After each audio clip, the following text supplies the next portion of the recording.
Back to the Topic, a podcast with Constantine Elijah, Karen Turner, Gabriel Andreu.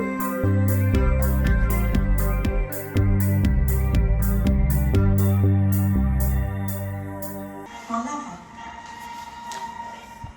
You vowed you would kill him. And you did. I like the use of collage within the film and within the paintings, but how do you... Oh, yeah. This, I love this. I'm Oh, going to buy yeah, this. no, I can see now. Yeah, sorry. I've bought this. I love it. You Yeah. bought it. That's a good promotion for the gallery. It's You not bought good, it yeah, I already. bought it So already. the gallery already has bought one of the paintings I have of already the bought one of artist. that. Yeah, but that, not being funny, artists buy art. We had that conversation yesterday about, I have a friend who's a painter, and Emma, she's just graduated 2 years ago, Emma and Eliza, whose show it is. And they graduated 2 years ago from Chelsea. And Emma's work has always been... Eliza worked on film quite a lot, definitely throughout her third year, and was making a lot of stuff around fertility and food, using food, because I think it's feeding... She feeds us in the wagon every Sunday. Exactly. And well, she told me, she did a film and performance, was the fine art degree. So, yeah. Yeah. And it was interesting because she directed it. She didn't perform in it. She got other two people to perform in it. And it was, it was really, really lovely. Oh, look, they passed the eggs. We're watching the video now. Ooh. Ooh. It's kind of disgusting, sexy. It is disgusting and sexy at the same time. Yeah, this is the same. It's something, what is syrup, it? No? Eggs and syrup now. Eggs and syrup. And he's going to that sort of Georgian theme of food and tables. And hairy arms of men. Hairy men's it's arms. hairy male arms. Yeah. They're Italian? No. And then Asian. That's a huge fucking restaurant. Oh my God. Wow. Ooh, nice food. It's interesting. You look at food, you can understand that idea of food and repulsion. This is Marcello Mastroianni's. I don't know which film is this one. It could be really nice to have all the films. But as we say, it's possible that we cannot say which films we are watching. We're not watching, yes. Is this legal? That's something you spoke about, and we've spoken a lot about photography. It's something that I've learnt from you over this last few years of us getting together. Copyright. Is copyright, because I just think... I've used music on some of my videos I've made, and obviously I'm only showing them locally. And there was one time I used some music and I got in touch with a band. They were a band that played in Deptford 20 years ago. And I got hold of one of their little sort of bootleg CDs. And I just sort of asked permission. But yeah, there's a whole rigmarole of, if you're going to exhibit certain work, you have to get permissions for this. Yeah, yesterday I did this workshop on archive films, mostly it was. And then you have like kind of several websites, or in YouTube too, you can find things that is Creative Commons, so then it's for free in For the way free, that right, everyone okay. can use it. But feature films, they are really difficult. So it'd be interesting to speak to Eliza when she comes tomorrow, because I've never sort of asked her about, but I'm sure they must teach you that in uni if you're a filmmaker. Come on, they did it. That was good. What? They teach you So that did in they uni? not? Do they don't No. teach you about that shit in uni? Not even on MA? No, even on MA. When I did my MA, I did an installation called Education Corner. Yeah. And it's a table, a children table. We're going to turn chair. should we just turn the sound off? They, Don't they teach you about copyright and that sort of... Not really. I think that they teach you only a bit. I mean, I did this film. Well, it was an installation, as they say. It was a children's table and a children's chair in a corner, and then was a TV, a small TV, and in the TV was a video of 6 minutes of films and a TV series of men crying. Okay. I just have shown it in the university. I remember this film. The film is on my website. Yeah. One day I will be in charge or whatever. Do but it was shown in the Visions that is in the Nunnery Gallery. So it's an open call, and they showed the video in that exhibition screening, but in that time, because that was 2016. But I cannot use it really. I cannot show it in a commercial environment. At least I asked for the permission.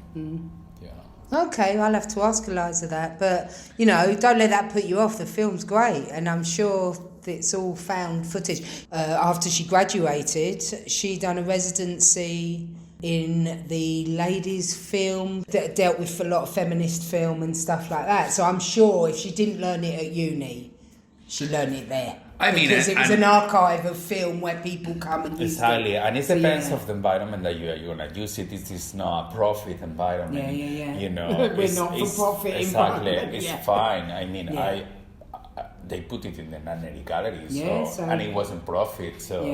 And for example, the workshop that I did yesterday, these artists, he paid in Bristol, in BFI, and in archives, and only for 7 minutes of footage, she paid nearly £2,000. And not all of them can use it forever. No, it's only for, some of them is for 2 years, some of them is for 10 years. But that means in 2 years' time, she has to ask again. Ask permission each time, right? Permission and payment. So it sort of must work the same as, for here, we've been in Cave 7 years now. And after we've been here 3 years, and it wasn't always a gallery, but we've always had music playing and played CDs and played music. And I got a bill from the POS and the PPL going, you got to pay your radio or your CDs. And I was like on the phone to him going, but I paid for the fucking CDs, the CD. But no, you got to pay. So it costs Cave over £300 a year just to have the music playing. So it makes sense. But that it sort of feeds into Emma, who has, Emma and Eliza, they studied together and they've collaborated together. And Emma's work, so they're young emerging artists on the London scene, sort of trying to make their way, and struggled this last sort of 18 months since they've graduated because of COVID. So this is their first, and I sort of put it on them. I asked Eliza sort of 4 weeks ago, do you and Emma want the first space? So I sort of put the pressure on them to make work, and they've both sort of said, when you're at uni, you think about it, really well-researched project. And they played around with some ideas 18 months ago, and then before a lockdown, and I just sort of gave them 5 weeks. Do you get what I mean? It's like, do you want the space? This is the weekend that's free. And Emma doesn't paint. She's not a painter. She's a bit like me. Her practice is quite relational. She deals with objects and objects within space. Just after she graduated, she got her own place in Lewisham, and she's had this sort of relationship with the foxes that have come to her space during lockdown. And Eliza's relationship has been with food during lockdown. So foxes are scavenging for food, and they're always, you see them out on the street. So they sort of had this nice little conversation that has come out of foxes and food. And these paintings, what I love about them is the elements of collage and the collage through the film. So it's, the use of colour is just really intense. So they have done this in 5 weeks. They've done it. They've got this show together. But the work has been done in 5 weeks. The work has been done. Oh my God. Do you get what I mean? As in, the ideas have been there, but the physical making, editing, painting, collaging. Well, it's good because, I love that. I love that. It's about they are sort just of going, coming from the uni. Yeah. So then, I love deadlines too. When you have a deadline, it's like you know that you have to finish your work. Yeah. So that is really good too. So in that way, to put all together, that you have sometimes it's interesting, for me, any of the work I've done in the last 7 years has been really quite spontaneous, because I've had, finding the time to make work when you're doing other things. And to be honest, some of the best work has come out of me quite quickly, rather than I've messed around sort of playing about with stuff for years. I think, you work in photography, you have to deal with technology, man. Do you get what I mean? Dealing with objects and dealing with paint it's the same sort of emotion, but it's the physicalness of it is different. It's different, and I think that you need to ask, for example, Eliza about the video. It's like it depends of what is the subject that you want to work. I do a lot of research before I work, and so then it took me more time. Really, what is the? But I love that. But it's interesting, isn't it? How you can have that. That feeling as artists where you sort of go, who knew we'd be talking about ourselves as artists this evening? This is not about us. Of course it's about us. It's all about us, Gabriel. The Spaniard and the Londoner, We're missing our Latvian. We're missing our lovely Latvian Constantine. He's not very well, but he's going to be working on the editing this evening. But yeah, speaking about us and the difference between the way me and you work as artists. I love that. That's what makes. Well, it depends how you work. I think that it's good that they are out of the university now, and then they will realize how they work. I remember I did my work after university. I still struggling with that work, and now I am doing collage with that work, with that photos. Yeah. But I still need time to research too, for example, with the collage. I see with collage here, it's like, I don't know, I would like to ask her, how she should be about for the 4 days, both the artists. Yeah, because we have seen the video, but then we continue with the video. Where are you going? Yeah, so we're turning round. The video, as we say, is a collage of food and a lot of different films that look quite amazing. I would like to know which is the list of the films that he's been using for this collage of image, because I love it, and the colors too. I imagine that she has been touching a bit the colors of the film, because you can see the food really a bit red.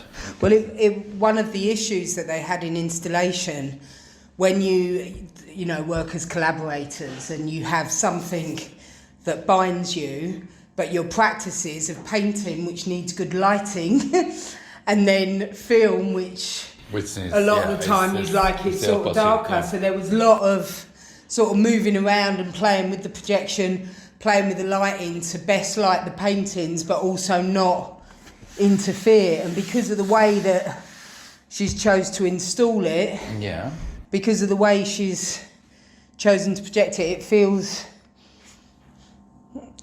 the light doesn't matter so much. It's like you are eating in the table. It's like this is the meaning.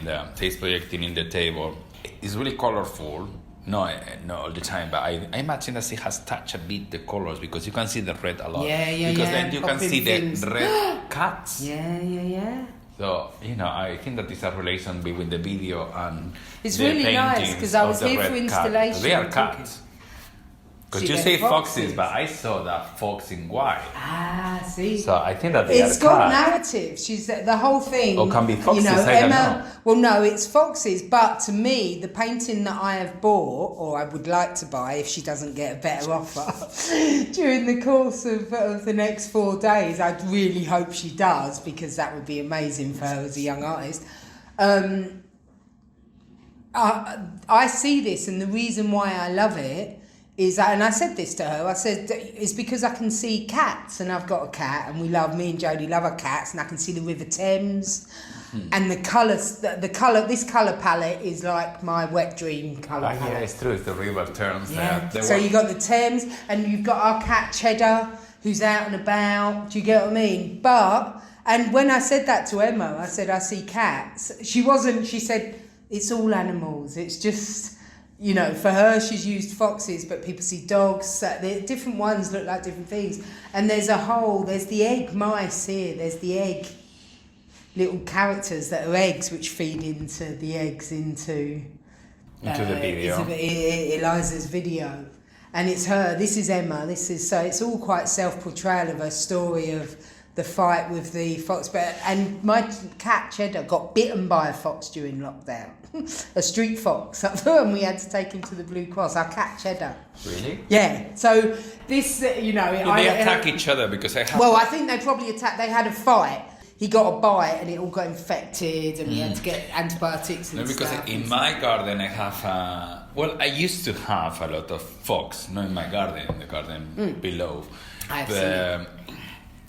You see that this kind of it was a house there, but in the Second World War it looks like was destroyed. Yes. Yeah. So it's kind of I don't know what it is. It's an empty space there, just beside my house. Yeah. So then, one of our neighbors, JJ, he's 94 years old. Wow. Yeah, he's amazing. Is he a character? Yeah, he's a character. Because you got into sitting out your front, didn't you, during lockdown? Exactly. My lockdown, I was in the garden, in the entrance, the garden. Of course. This kind of entrance that you see that we put 2 chairs and a table and was our garden because, it's a Victorian house. We don't have the garden, we have the maisonette and the upper flat, and the garden is my neighbor.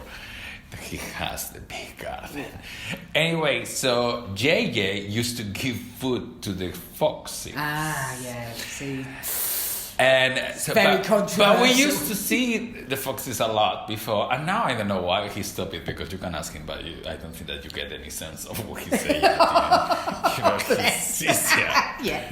I hope no one understands. Mind you, no one understands me and you now.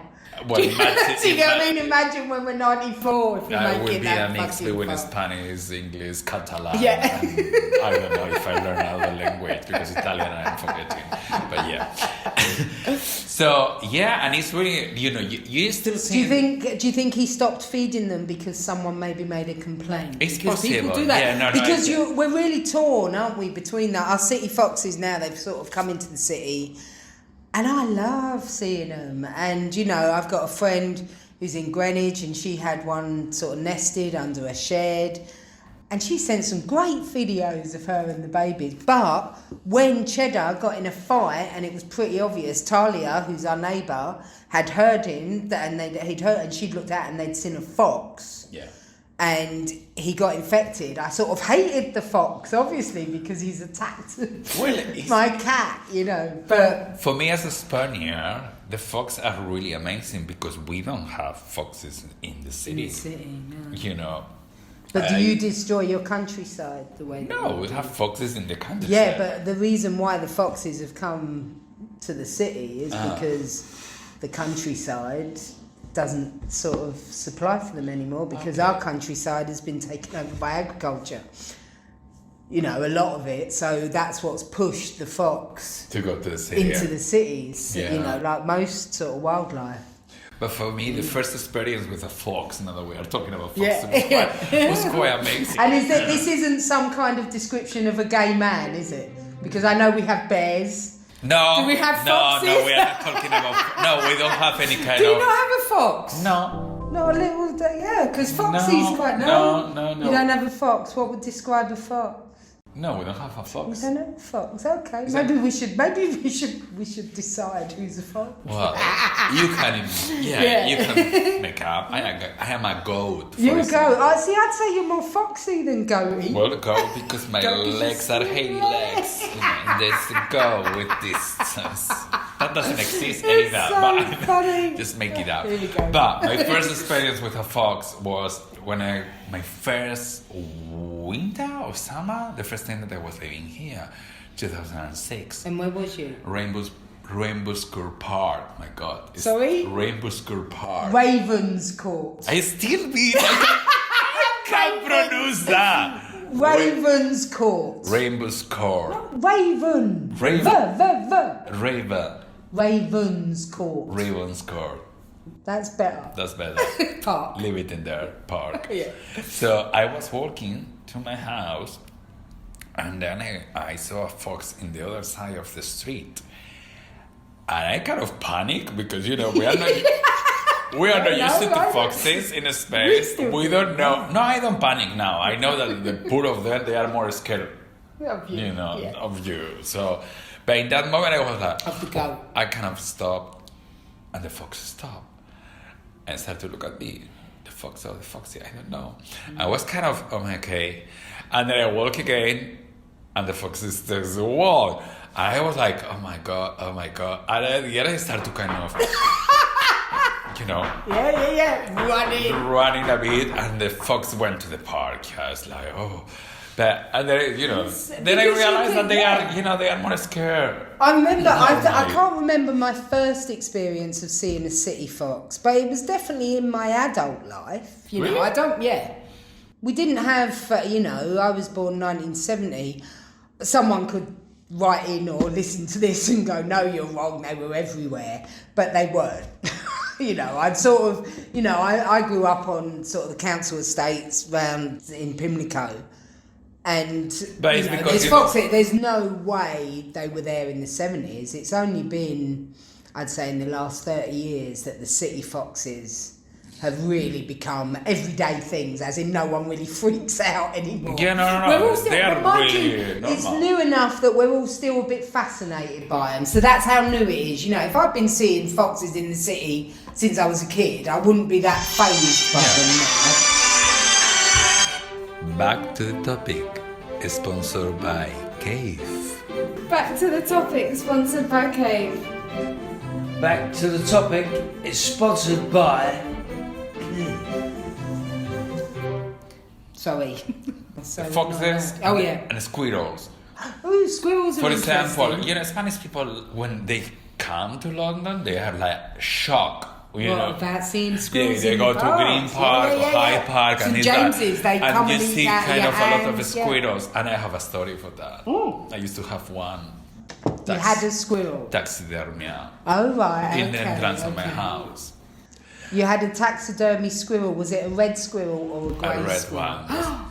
Was quite Not a red one. These look a bit like red squirrels Was as well, didn't creepy. Of course it was creepy. And then the most creepy thing was like I asked my parents, can I use this squirrel for a cabaret that they was doing a play, a cabaret play. So I took the squirrel and then A cabaret. Yeah. Okay, yeah. And I don't know where is the squirrel. I think that they are happy too. I think it's quite funny. Supposedly, the red squirrels were native to England. The red squirrels, they were native to here, all over. But I don't know the story, the true history. But supposedly the grey squirrel got brought here and just wiped out the red squirrel in years, but a very short amount of years. So now there's this big but squirrels It was weird. I had a dog, Munch, and I didn't want to throw a ball for it when he was a puppy. I'm going back 20 odd years. Yeah, 20. Jodie's 20, so 25 years. I had no interest in throwing a ball for him in the park, so I used to just get him to Battersea Park and I'd go, Munch, where's the squirrels? And he used to run, and that's what he done. For 17 years, Munch chased squirrels. Occasionally caught a few. Back to the topic. This one, it reminds me a bit of Toulouse. Toulouse-Lautrec. No, Van Gogh, mostly. The rural. Yeah. I suppose that, because of the... Sorry, Van Gogh. I don't know why you say Toulouse-Lautrec, because they are French. Yeah. Well, it would be interesting to ask Emma where her she has that inspiration and influence, Mostly because they become a bit more graphic as you go round with their use of... Well, mostly because the bed, is the bed in is the there way. collage? Sorry, I'm walking away. Yeah, go walk away and let me know. There's not as much collage. No, in that one doesn't look collage. There's only The one one piece here. The X is the collage. The The rest of is like... it is all painting and drawing. Yeah. Yeah. And the marks and stuff. But it reminds me a lot of that. I was here for installation. I was so drawn to this one because it related to a narrative in my own life. And I was so drawn to that one that I didn't give the other three any, but I'm. Well, I think this one, the one that you choose, is more collage. It is more collage, because isn't has it? Yeah. all the buildings and the cars are collage, but then the rest is painting, the footsteps, the river. It's kind of painted. And this one, I really like the textures. I think this one, that is a kind of first in landscape that we have two that they are And portrayed added is the in plastic, landscape. this use of Yeah, the plastic on it. textile is really used. But also Emma described, and she said up there is where the fox gets run over, his friend. Their friend's right. playing. She has a whole narrative that, you know, it's sort of starting from the Van Gogh all the way through to the Rauschenberg.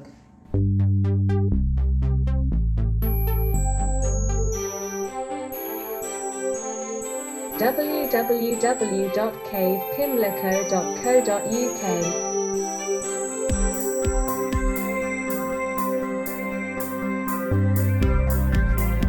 Retake the whole lot. What